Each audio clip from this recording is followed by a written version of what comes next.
The room of no light. There is a room in Jerusalem where no light can enter.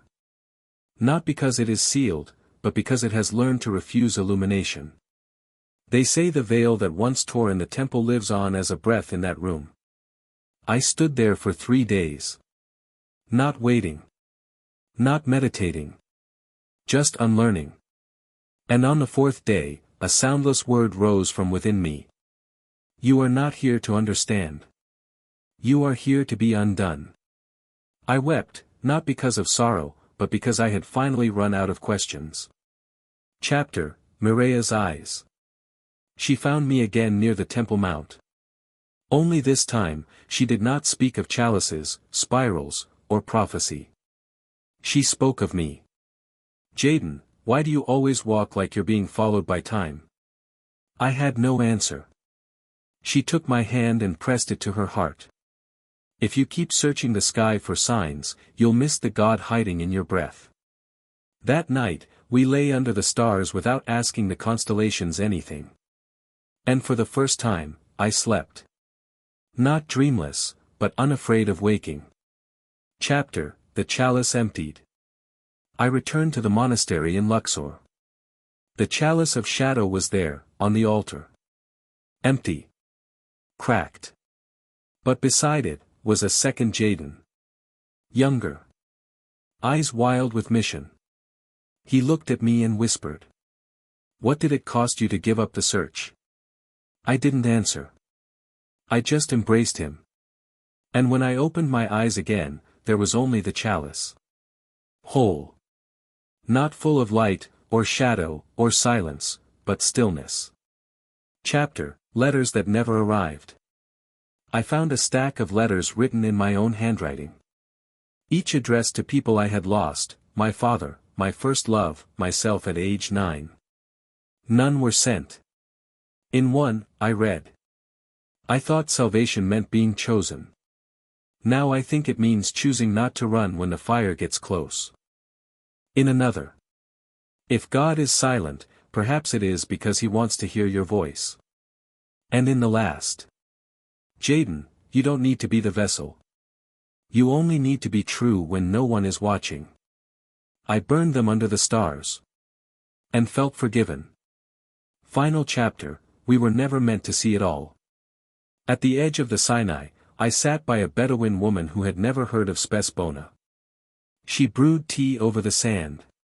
Her face had the wisdom of 1,000 silences. You look like someone who just laid God down for a nap. She said. I smiled, startled. What if I told you I saw the spiral?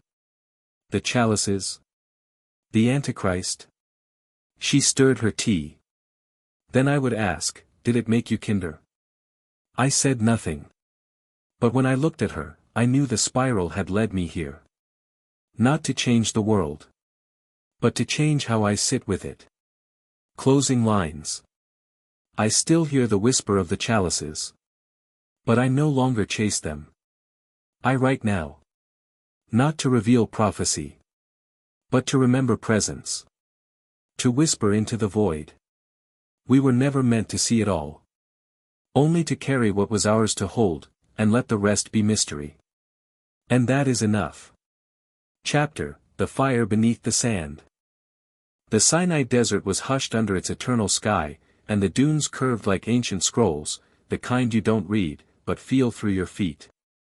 Jaden wandered without urgency now. The fire that once raged in him had cooled into embers. Still warm. Still alive.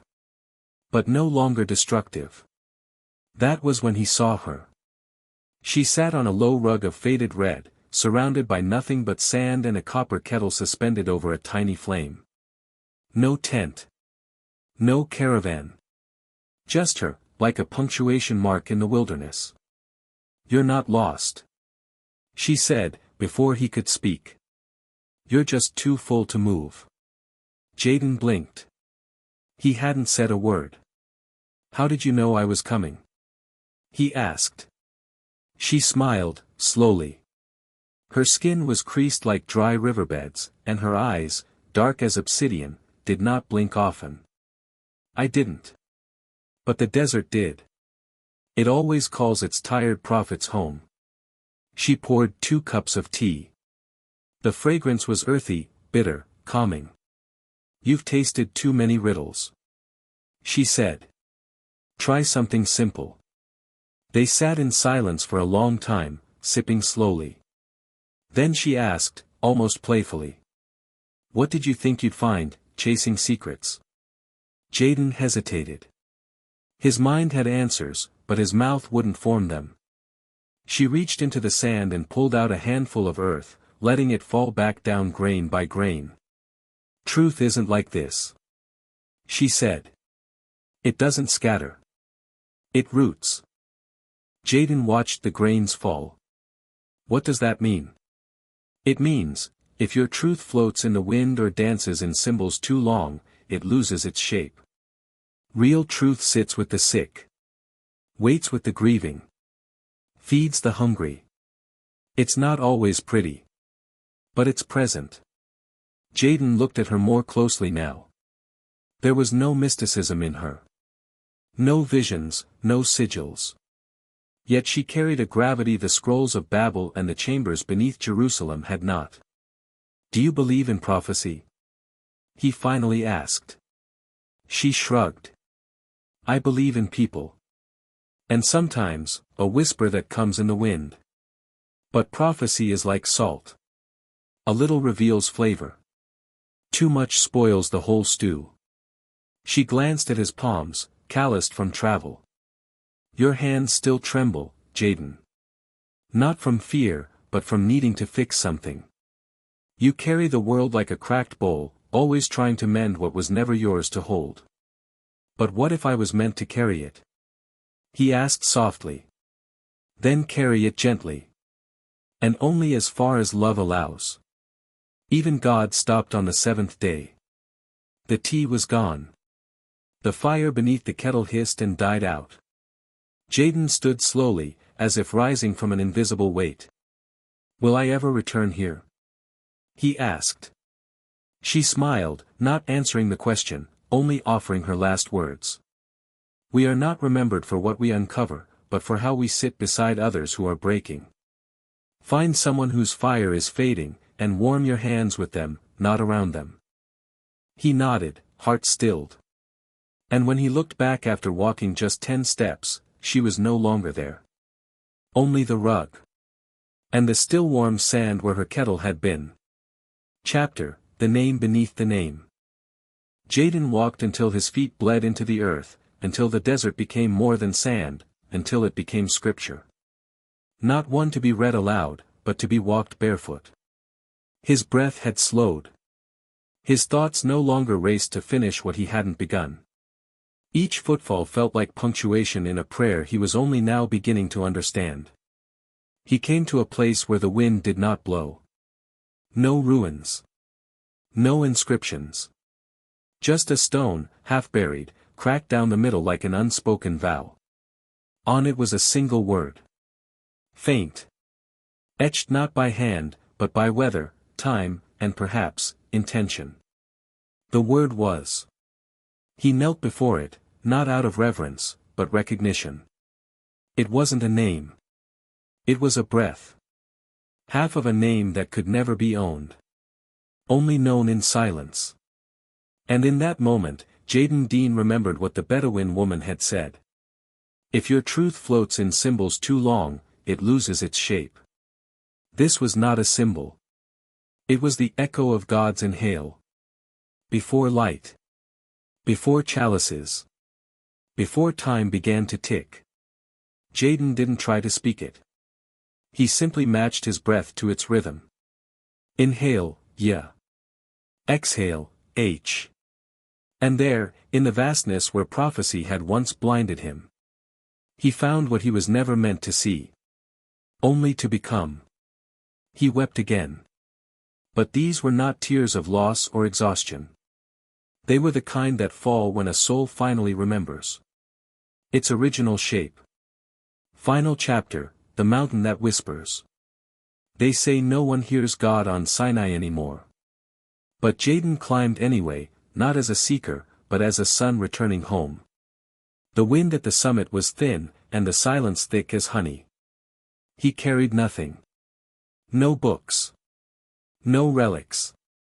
Only a question he no longer needed answered. As the sky blushed into dusk, a voice, not thunderous, not distant, rose from within him, soft as the hush before snowfall. You are not the answer. You are the place where I choose to speak. Jaden did not shout or bow. He just stood. The man who once chased signs now understood. God was not a mystery to be solved. He was a presence to be lived. And Jaden Dean, for the first time, was still enough to hear it. He descended the mountain. Not carrying a revelation, but becoming one. We were never meant to see it all. Only to walk with those who can no longer walk. To hold the hand that trembles. To become breath again. To whisper, I am here. And that is enough. When the flame became quiet, I used to think God lived in the thunder. In scrolls sealed with blood. In spirals etched into stone. In voices that cracked the silence of the earth. And for a while, he did. But in the end, he came to me as breath. Not as wind. Not as fire. Just, breath. A presence I could no longer chase, because it was no longer outside of me. It was the warmth between shared hands.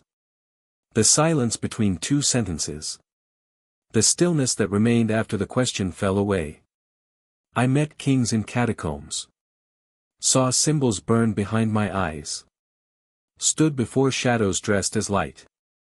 And yet, I was never closest to God than when I was forgotten by the world. Holding a cup of bitter tea with a woman whose name I'll never know. She never taught me doctrine. She only taught me how to sit still enough to let love breathe again. So, if you ask me now what I found, I will not speak of chalices or numbers or spirals. I will tell you I found a God who no longer needed to be proven. Because he had already been present. Even in my confusion. Even in my ruin. Especially in my ruin. I still hear the echo of ancient things. But I no longer worship their mystery. I worship what I can hold without owning. What I can carry without conquering. What I can kneel beside without needing to explain. And if one day, someone finds these words, buried under time or silence or sand, let them know I didn't solve the spiral. I simply learned how to sit inside it. Without tearing myself apart. J. D. Sinai, beneath the stars.